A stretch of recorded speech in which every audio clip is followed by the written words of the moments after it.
하나님의 말씀을 보는 시간입니다. 하나님 말씀은 빌립보서 3장 4절로 9절 말씀을 보도록 하겠습니다. 지난 시간에 이어서 이제 4절부터 9절까지인데 좀 길지만은 제가 읽겠습니다.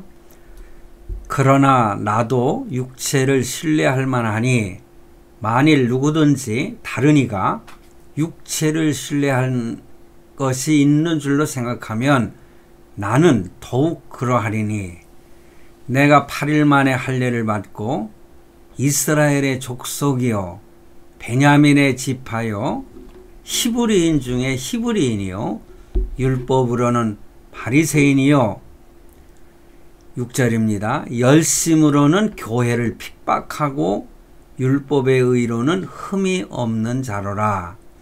그러나 무엇이든지 내게 유익하던 것을 내가 그리스도를 위하여 다 해로 여길 뿐더러 또한 모든 것을 해로 여김은 내 주 그리스도 예수를 아는 지식이 가장 고상함을 인함이라.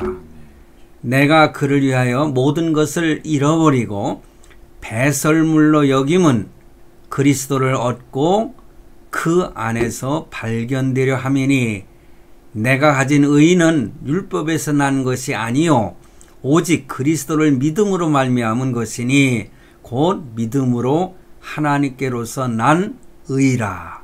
아멘. 예, 오늘 본문 말씀 우리가 함께 묵상하며 읽었는데 오늘 본문 말씀을 통해서 제가 말씀드릴 설교의 제목을 당신은 무엇을 자랑합니까? 그렇게 잡았습니다. 사도 바울이 지금 자랑하는 것이 있습니다. 우리가 세상 살아가면서 자랑거리가 있다는 것은 참 그 사람에게 때로는 자긍심을 갖게 하고 참 이 자랑으로 인해서 많은 자신의 의의를 나타낼 수 있는 것이기 때문에 참 좋은 것이죠. 자, 사도 바울이 이렇게 자기 자랑을 하고 있는데 먼저 육신적인 그런 자랑을 하고 있습니다. 출신과 배경, 여러분 사실 대단한 인물이잖아요. 사도 바울은 그 당시에 누구에게도 꿀릴 게 없는 그런 스펙이 있는 그런 사람이었습니다. 이 스펙 하니까는 지난 몇 년 동안 참 정치적인 문제로 참 시끄러웠던 일들을 연상을 하게 되는데 좋은 대학에 가려고 스펙을 쌓고 또 좋은 직장에 가기 위해서 많은 스펙을 쌓는 그런 일들, 그러다 보니까는 부정으로 스펙을 쌓고 그럼으로 인해서 그것이 발견돼 가지고 참 감옥에 가는 뭐 그런 일들도 있었지 않습니까? 되게 우리나라에서는 뭐 서울대학교 출신하면은 대단한 스펙 아닙니까? 지방대학은 별로 잘 알아주지도 않잖아요. 뭐 서울에 있는 유명한 뭐 서울대 말고 연세대, 고려대, 뭐 서강대니 뭐 이런 대학들 많이 있는데 그 중에서도 그래도 가장 자랑스럽게 여기는 것이 서울대학교 아닙니까? 우리 동기 목사님들 가운데서도 서울대학 출신들이 많이 있습니다. 그런데 저는 서울대학생들 대단하다고 생각합니다. 그들은 참 실력이 너무 좋더라고요. 또 언어 능력도 대단해요. 그러다 보니까는 우리보다도 더 빨리 언어를 습득하고 신학 연구를 하는 것을 저는 실제 친구 목사를 통해서 보았기 때문에 참 이런 스펙 쌓는 것도 참 중요하구나. 꼭 스펙이라기보다는 열심히 노력해서 좋은 대학을 가는 거. 뭐 외국에 유학을 갔다 온 사람들 중에 뭐 하버드 출신 하면은 누구나 다 알아주잖아요. 요즘에 하버드 출신 두 사람이 정치적인 문제로 참 싸우는 이런 일들이 일어나는 거 여러분들 보고 있지 않습니까? 뭐 당에 뭐 입당하겠다 하니까는 받아주지 않고, 그래서 뭐 경기도 지사에 출마해 가지고 이 우파가 경기도 지사는 좌파에게 내어주고 말았지 않습니까? 어찌됐든 이러한 일들로 인해서 오늘날 많은 문제를 일으키고 있지만은, 어찌됐든 참 이 스펙을 쌓는 거 굉장히 중요한 것 같아요. 자기의 어떤 자랑일 수 있죠. 저도 참 뭐 자랑할 것이 있다면은 여러 가지 이야기할 수 있습니다. 그렇지만은 뭐 설교 중에서 저를 자랑하기보다는 오히려 자중하는 것이 좋지 않겠습니까? 좋은 대학원을 나왔다 할지라도 하나님께서 그를 얼마나 인정하시느냐, 그것이 굉장히 중요하죠. 그런데 공부하는 과정을 보면은 정말 하나님께서 인정할 만한 그런 신학을 가르치는 그런 학교 출신이 어찌 보면은 하나님의 큰 축복이 아닌가, 그런 생각도 하면서 살게 됩니다. 자, 이렇게 세상 살아가는데도 아주 어떤 실력이나 이런 어느 출신, 가문 이런 것도 중요한 것처럼 우리가 신앙생활하는 데서도요, 그런 자랑거리가 있음으로 인해서 벌어지는 일들이 사실 많습니다. 그래서 오늘 본문 말씀을 통해서 어떠한 일들로 인해서 교회 안에 문제가 있는가를 생각해 보도록 하겠습니다. 자, 여러분, 계속해서 제가 빌립보서를 강해 설교하고 있는데, 빌립보 교회는 참 좋은 교회지 않습니까? 그렇지만은 그러한 좋은 교회였지만은 그 안에서 여러 가지 다툼이 있고 하는 일들도 있잖아요. 또 영적인 전쟁이 일어나는 그러한 모습들을 보게 되는데, 그 대적 가운데 가장 중요한 그 대적은 그 당시에 유대 율법주의자들이었습니다. 제가 지난 주일날 설교 때 제가 율법주의자들이 여러 가지 자기네들의 율례를 만들어 놓고 지켜야만이 그 신앙생활에 올바른 것으로 이렇게 강조하는, 그래서 제가 여기다 볼펜을 꽂았던 적이 있지 않습니까? 그것도 그 안식일에 그것을 꽂으면 일을 하는 거기 때문에 하나님께서 기뻐하시지 않는다는 거죠. 유대인들은, 그런데 뭐 유대인들이 거의 율법주의자들임에 분명합니다. 야, 사도 바울은요, 이 빌립보 교회에 아주 슬며시 침투해서 그 신앙을 약화시키고 유대 율법자들에 의해서 그 어려움을 겪었는데 그들을 손할례당이다, 그렇게 표현합니다. 왜냐? 할례를 받지 않으면은 하나님의 자녀가 될 수 없고, 믿음으로 구원을 받는다 할지라도 할례를 행하여야 된다. 그래서 사실 디모데도 참 할례를 받을 수밖에 없는 상황에 있었던 것을 우리가 사도행전을 통해서 발견하지 않습니까? 어찌됐든 참 이렇게 믿음으로만이 구원받는 것이 아니라 율법을 지켜야만이 구원을 받는다, 뭐 이런 것을 가르치면서 믿음의 혼돈을 가져다주는, 그래서 교회를 갖다가 흔들어 놓는 그런 사건이 빌립보 교회에서 있었던 것 같아요.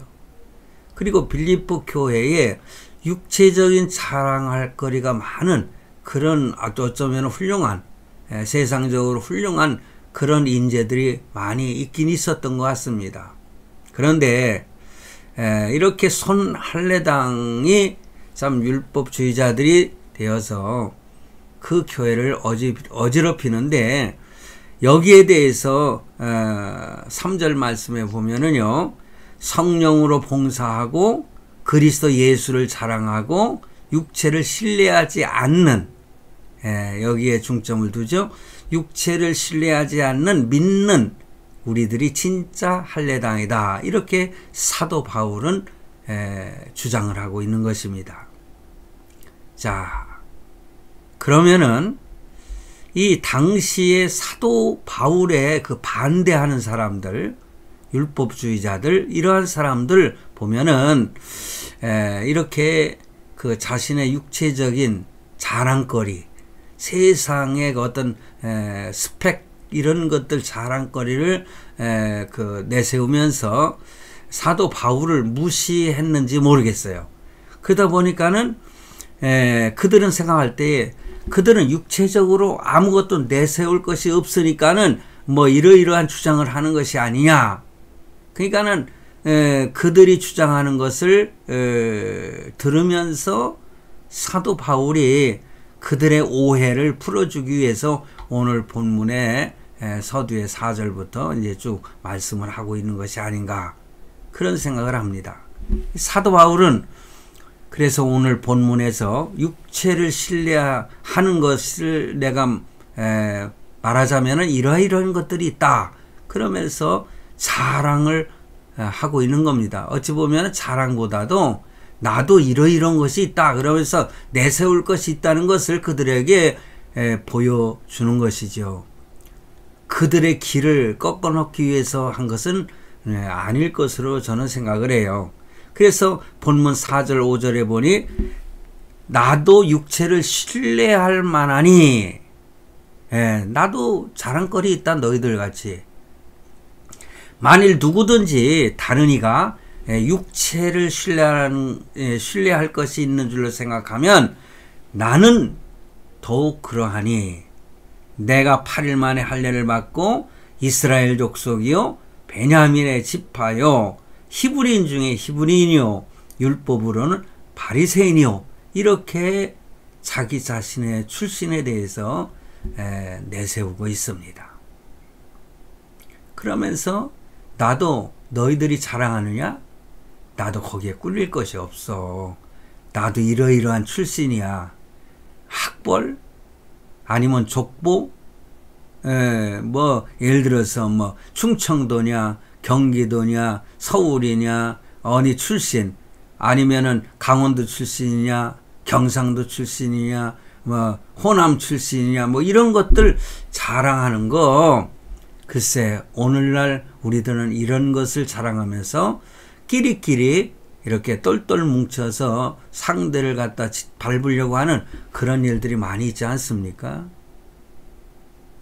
그 당시에도 이렇게 어떤 육체적인 신뢰할 만한 것을 내세우면서 어쩌면 패거리들을 짜가지고 서로 무시하고 경쟁하고 이런 일들이 있었던 것 같아요. 그래서 사도 바울이 자신의 너희들이 그렇게 육체에 신뢰할 만한 것을 자랑하냐? 나도 내세울 자랑할 거리가 있다. 그러면서 몇 가지 얘기를 합니다. 이 몇 가지에 대해서 그것이 정말 자랑할 만한 것인지 제가 그냥 간단하게 한번 설명을 드리고자 합니다. 8일 만에 할례를 받았다고 주장합니다. 할례. 뭐 지난번에도 말씀을 드렸잖아요. 유대인들이 가장 중요하게 여기는 것이 할례와 안식일이라고 그랬잖아요. 그러니까는 이렇게 유대인들은 세상에 태어난 어린아이 8일째는 할례를 이렇게 행하게 됩니다. 이것이 선민의식이라, 그러니까 선민이 되는, 택한 백성이 되는 표식이라는 거죠. 그러니까 사도 바울도 나도 8일 만에 할례를 받았다. 그러니까는 똑같지 않냐, 이렇게 주장을 하는 거죠. 그리고 두 번째는 뭡니까? 이스라엘 족속이라는 거예요.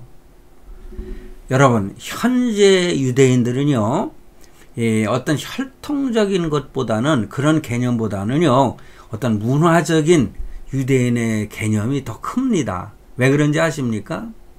그것은요, 유대인들이 아니더라도요, 이방 족속이라도 할례를 받고 할례를 행하고 유대인으로서 나 유대인이 되고 싶어 하고 입교하는 그런 신앙 고백을 하게 되면은 그들은 유대인으로 받아들이게 되는 겁니다.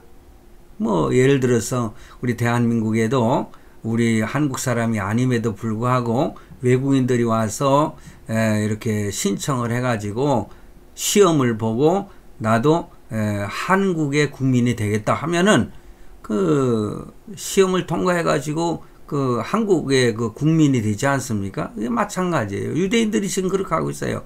그런데 이렇게 되어진 유대인이 아니라는 거죠. 이렇게 되어진 유대인이 아니라 이렇게 편입된 사람이 아니라 사도 바울은 아주 이스라엘 족속 출신의 정통 유대인이다.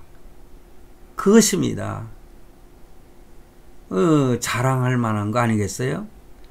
그 다음에는 뭡니까? 베냐민 지파라는 거예요. 우리가 그 성경을 보면은요, 그 야곱의 12아들이 있는데 그 12아들이 이스라엘의 지파가 되지 않습니까? 그래서 야곱의 12아들을 중심으로 형성된 민족이 바로 이스라엘 민족입니다. 그런데 이렇게 이스라엘 족속은요, 12지파가 있는데 그 지파들 중에서 특별히 우월적 그 생각을 하고 있는 우월적 의식을 가지고 있는 몇몇 지파가 있어요. 그게 어떤 지파냐면은 뭐 설명을 길게 안 하겠습니다. 유다 지파가 있고요, 레위 지파가 있고요, 에브라임 지파가 있고요, 그리고 마지막에 베냐민 지파입니다. 왜 우월적인 의식을 가지고 있는지는 제가 설명을 드리지 않습니다만은 어찌됐든 그 네 지파가 굉장히 우월적인 의식을 가지고 있는데 그 중에서 베냐민 지파 출신이라고 하는 것을 분명히 강조하고 있어요. 그러니 자랑거리 아니겠습니까? 유대인 중에도. 그리고 히브리인 중에 히브리인이다 이렇게 주장을 합니다. 이 말은 바로 이렇게 8일 만에 할례를 받고 또 이스라엘 족속이고 베냐민 지파라고 하는 그런 내용들을 종합적으로 표현한 것이 바로 유대인 중에 히브리인 중에 히브리인이다. 자신이 가장 정통 유대인이다. 이거를 주장하는 것이죠. 그러므로 유대인의 관점에서 보면은 어느 누구도 비교하기 어려운 참 출중한 그러한 스펙을 가지고 있는 어느 가문보다도 참 자랑할 만하다. 이것을 말하는 것입니다. 그러면서 다섯 번째 율법으로는 바리새인이라는 거예요. 이것도 대단한 거거든요. 왜냐면은 바리새인은 유대 종파 중에 한 종파입니다. 유대에는 3대 종파가 있는데 바리새파가 있고 사두개파가 있고 에세네파가 있어요. 이 세 가지 파가 있는데 여러분 바리새파는 율법을 고수하는 종파고요.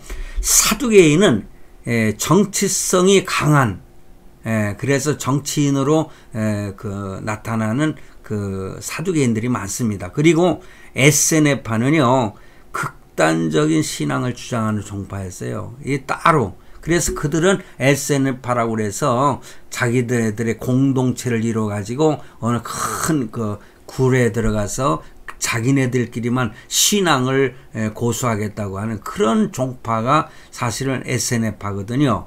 이 신학적인 공부를 하다 보면은 이런 것을 잘 배우게 됩니다. 그런데 우리가 바리새인 하면은 성경적인 의미로 볼 때 성경적 의미보다도 성경에 나타난 복음서에 보면은 바리새인들을 주의하라 뭐 이렇게 그 예수님도 표현을 하고 있지 않습니까? 그래서 예수님도 그들을 향해서 참 경고하고 저주도 하고 그런 내용이 나옵니다. 그런데 우리들이 생각할 때 그래서 바리새인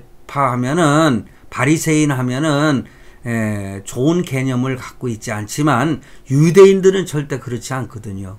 유대인들은 그 율법사들이 바로 이 바리새파 출신들이거든요.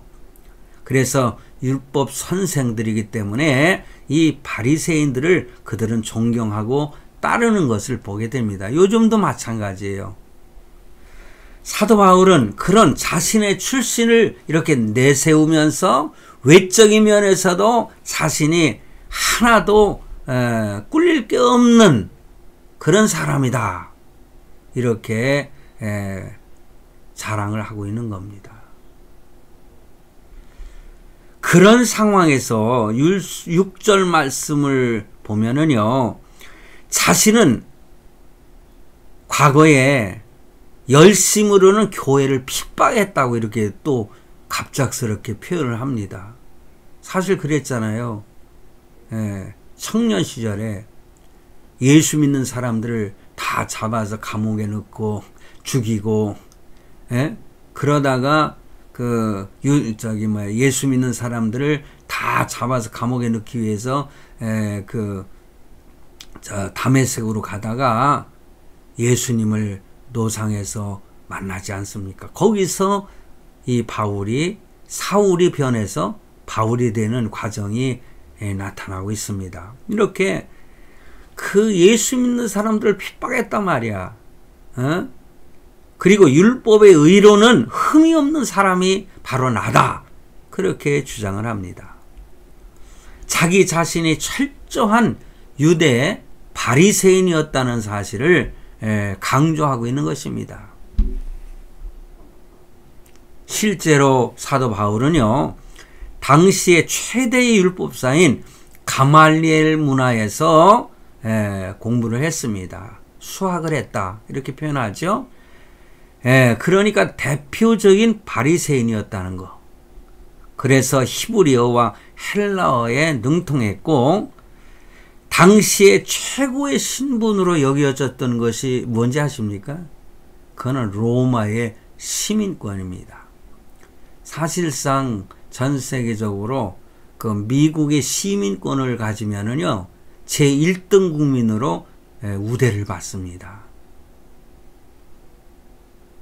한국 사람들은 한국 국민이라는 걸 가지고는 요즘에는 예전하고는 달라졌죠. 그렇지만은 과거에는요, 한 2등, 3등 국민이었어요. 일본 사람들보다도 대우를 못 받았어요. 자, 그런데요, 이렇게 그들의 그 가문 출신, 그런 좋은 가문의 출신, 로마의 시민권까지 가지고 있는 그런 것까지 가지고 있을 정도로 부유했던 가문 출신이 바로 사도 바울이었습니다. 그런 자신에 비하면은 빌립보 교회의 율법주의자들은 어쩌면은 비교할 바가 없는 존재들이 아니었나, 뭐 그런 생각도 합니다. 자, 성도 여러분, 여기까지 내용을 보면은요, 지금까지의 어떤 설교 핵심이 빠진 것이다. 저는 그렇게 생각을 해요. 다음 내용을 우리는 참고를 깊이 해봐야 됩니다. 사도 바울은 그 모든 외적인 자랑거리를 사실은요, 그리스도를 위하여 해로 여긴다. 이렇게 갑자기 강조를 하는 거예요. 그리고 배설물로 여긴다는 거예요. 똥오줌으로 생각한다는 겁니다. 이게 좀 강하게 표현을 하면은. 지금까지의 자기 자랑거리를 보면 대단하지 않습니까? 그런데 이 모든 것을 그리스도를 위하여 해로 여기고 배설물로 여겼다. 그래서 그 이유는 8절 하반부 말씀에 나타나고 있는데, 9절 말씀에 나오는 말씀처럼 그리스도를 얻고 그러니까 예수 그리스도를 소유하기 위해서 다 배설물로 여긴다. 그렇게 표현합니다. 그러면서 이것은 율법의 의가 아니라 그리스도를 믿음으로 생기는 의라. 이렇게 표현을 고백을 하고 있는 것입니다. 여러분, 오늘 저와 여러분은 왜 예수를 믿습니까? 사실은요, 제가 제목을 우리는 왜 예수를 믿습니까? 이렇게 제목을 잡으려고 하다가 사실은 좀 바꿨어요. 좀 부정적인 의미가 이렇게 있는 것 같아서. 하긴 부정을 긍정하고 다시 긍정하면은 뭐 긍정이 되는 것처럼 더 강한 표현이 될 수 있지만은, 우리들이 왜 예수를 믿느냐? 그러므로 예수 믿는 성도들은 삶의 목적이 뭡니까? 그리스도잖아요. 예수 그리스도입니다. 삶의 목적이 예수 그리스도라는 거죠. 세상의 부귀 영화와 어떤 높은 지위와 명예가 아니라 그런 것들은 다 예수 그리스도를 얻기 위하여 다 배설물로 여기는 존재가 오늘 저와 여러분이라는 것입니다. 그래서 우리는 믿음의 본질이 무엇인가를 분명히 깨달아야 됩니다. 믿음이라고 하는 것은 예수님을 목적으로 삼는 것이지 수단으로 삼는 것이 아니라는 거. 이거 중요한 겁니다. 예수님을 목적으로 해야지요. 예수 믿는 것을 수단으로 세상 것을 얻고자 하는 것은 진정한 믿음이 아니라는 것입니다. 믿음은 엄밀하게 말하면은 그리스도 예수를 얻기 위한 것이지, 그 그리스도를 통해서 무슨 세상에서 출세하고 복을 받고 병을 낫기 위해서 예수님을 믿는 척하는 것이 아니라는 거죠. 세상에 믿음이 있다고 말하는 사람들 가운데서 예수를 이용해 가지고 예수 그리스도를 이용해서 자기 부를 챙기려고 하는 사람들, 그래서 큰 교회에 등록하는 것은 어떤 장사하는 사람이요, 자기네 집 가게가 잘 되게 하기 위해서 그런 큰 교회를 찾아서 등록하는 경우 있어요. 제가 목회하면서 그런 사람 많이 봤어요. 여러분, 그리고 병이 낫기 위해서 예수를 믿겠다고. 그런데 병이 정작 낫으면은 참 언제 그랬더냐. 과거에 제가 교회 개척해서 얼마 안 됐을 때에 그 가슴에 암, 유방암으로 거의 참 그 사망 직전에 갔던 사람이 자기가 병을 낫는다면은 예수를 잘 믿겠다고. 그래서 그를 위해서 기도해주고 열심히 그를 위해서 기도하면서 병원에서 치료를 받게 하고 수술도 받게 하고. 그래서 암덩어리가 이만큼 잘라버렸어요. 그런데 이제는 나섰다고 생각을 했는데, 그 다음 주일날 제가 그 바로 옆에 제가 살았는데 교회 나오면서 그분이 그때 겨울이었어요. 따뜻한데 앉아가지고 가고 햇볕을 쬐고 있더라고요. 그래서 아무개 자매님 오늘 교회 꼭 나오세요. 그랬더니 나 안 나갈래요. 그러더라고요. 더 깊이 말씀은 드리지 않겠는데, 그분이 교회를 그만두고 참 치료를 계속 받았는가 본데 결국은 세상을 떠났다는 소식을 들었습니다. 병 낫기 위해서 예수 믿는 거 아닙니다. 예수를 잘 믿으면은 하나님께서 은혜를 베풀어 주셔서 병도 낫게 해주시거든요. 귀신도 쫓아나게 하시고요. 예수 안에 그 모든 것이 있는 것이지 예수님을 통해서 다른 것을 얻고자 하는 것은 참신앙이 아니라는 것입니다.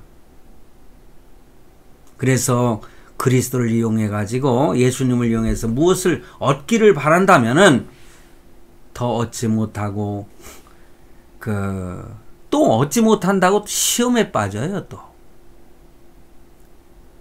성도 여러분, 우리는 오늘 이 본문에 나오는 사도 바울의 고백처럼 우리가 가진 것들, 이것들이 신앙에 방해가 되고 그리스도를 얻는 것에 방해가 된다면 우리는 배설물로 여길 줄 알아야 되는 것입니다.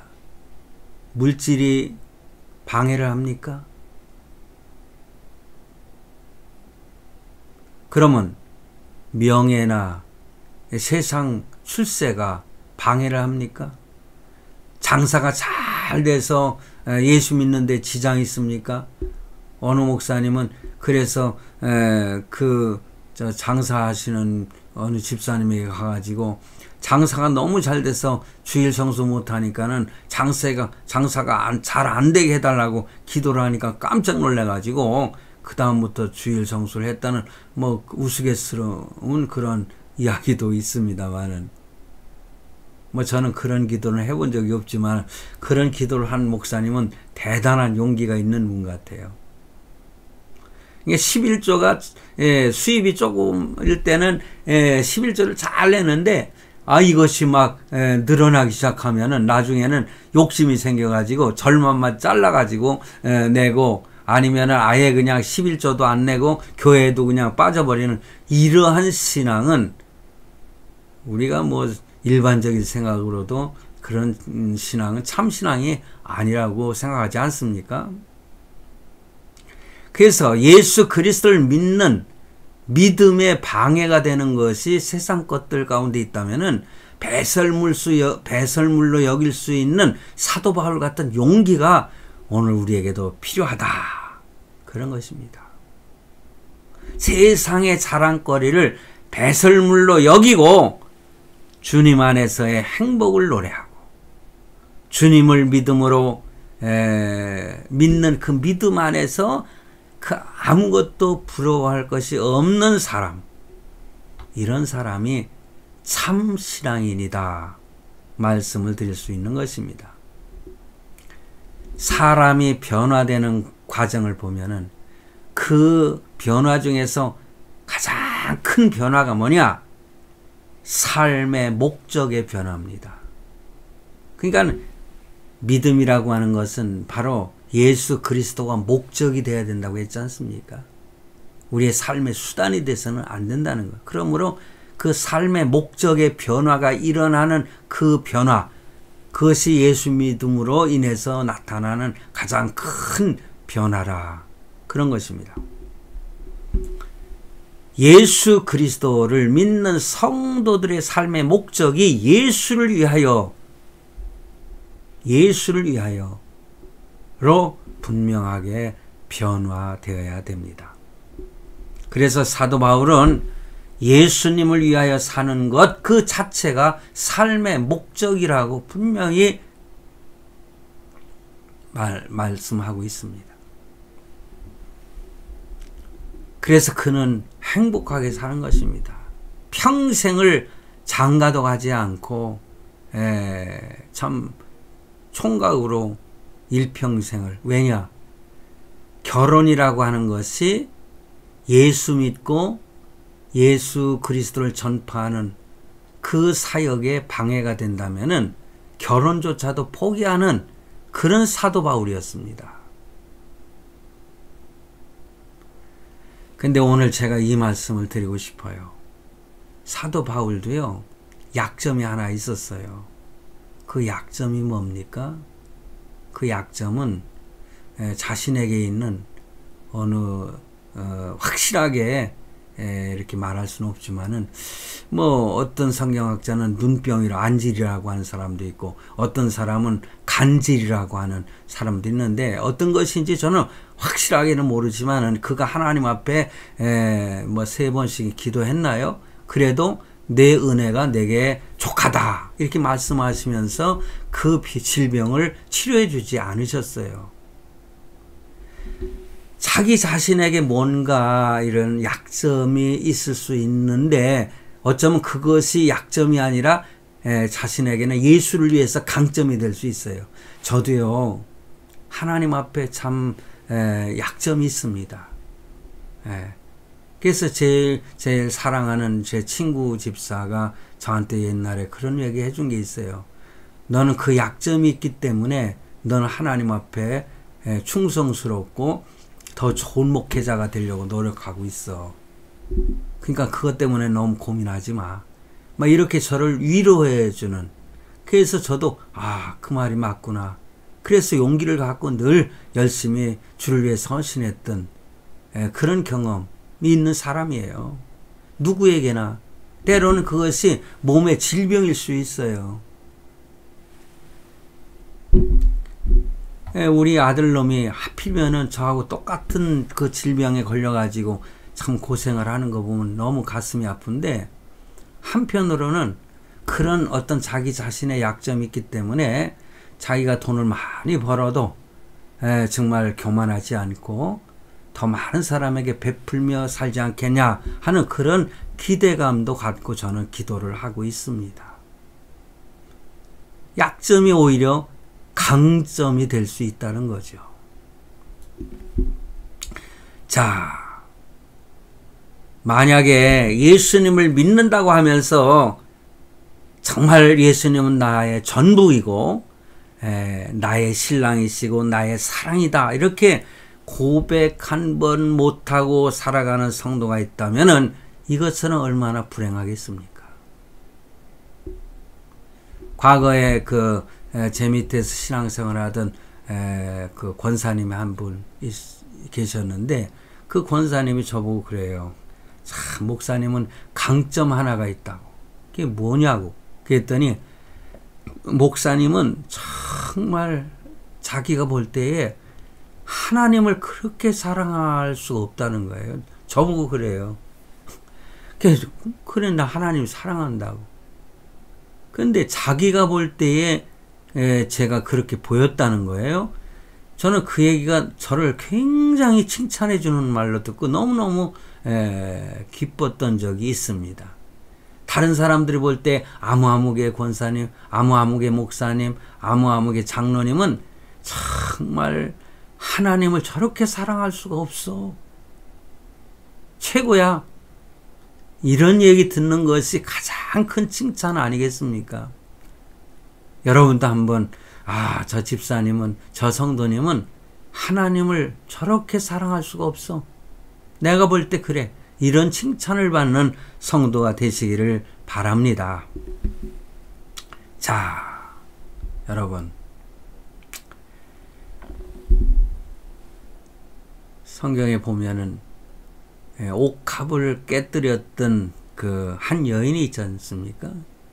자기의 소중한 그 옥합을 깨뜨려 기름병을 예수님께서 시몬의 집에 있을 때 일인데, 한 여인이 이 옥합을 깨뜨려서 예수님의 그 머리에 부었다고 그랬어요. 많은 사람들이 그 당시는 그 향유가 굉장히 비쌌거든요. 요즘에 금보다도 더 비쌌어요. 그러니까는 왜 이것을 허비하느냐? 이것을 팔아서 가난한 사람에게 줄 것이지. 맞는 얘기죠. 이렇게 들어보면. 그런데 예수님께서 뭐라고 그랬어요? 가만둬라. 저가 나에게 좋은 일을 했다. 이렇게 예수님께서 말씀했어요. 옥합을 깨뜨린 겁니다. 자기의 가장 소중한 것을. 그 당시에 그 옥합은요, 결혼 지참금이라고 하는 설명도 있습니다. 근데 그것을 예수님을 위해서, 머리에 붓기 위해서 깨뜨렸다는 거죠. 예수님을, 바로 이 여인은 예수님을 자신의 모든 것을 희생하고도 아깝지 않다고 생각하는 존재였다는 거죠. 그런 대상이었다는 거. 그가 행한 행위는요, 예수님은 나의 전부입니다. 에? 내가 지참금이 없어서 결혼을 못할지언정, 시집을 못 갈지언정, 나는 이것보다 더 귀한 것이 바로 예수 그리스도 당신입니다. 이런 고백이 되지 않겠습니까? 그러한 절대적인 믿음을 가진 성도에게 하나님은요, 절대적인 보상을 해주시는 하나님이시다. 주님이시다. 그래서 저는 항상 그런 얘기를 해요. 하나님은 공짜가 없으시다.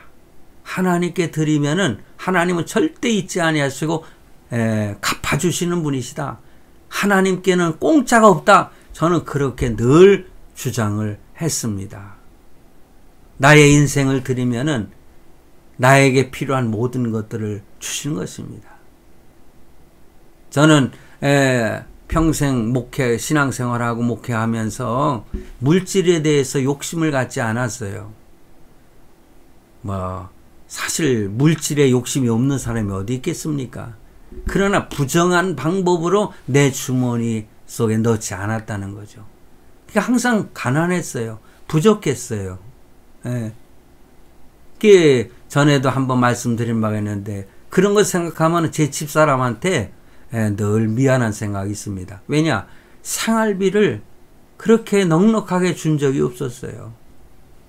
그런 가운데서 살다 보니까 참 목회를 그만두고 제가 선교사로 다녀오고 그랬을 때 정말 살아갈 길이 아주 막막했었거든요. 너무너무 힘들었었고. 그래서 저는요, 참 목사가 저런 일도 해? 이렇게 말할 수 있는 일들도 저는 서슴없이 일을 했어요. 왜냐? 생활비를 벌기 위해서. 제 집사람도 나가서 일을 하고요. 청소도 하고 막 그랬어요. 근데 지금은 제가 부자가 됐거든요. 세상에서 말하는 그런 부자가 아니고. 근데 우리 아들놈을 통해서 하나님이 돈을 주시더라고요. 지금은 아주 넉넉하게 제가 살고 있습니다. 너무너무 감사해요.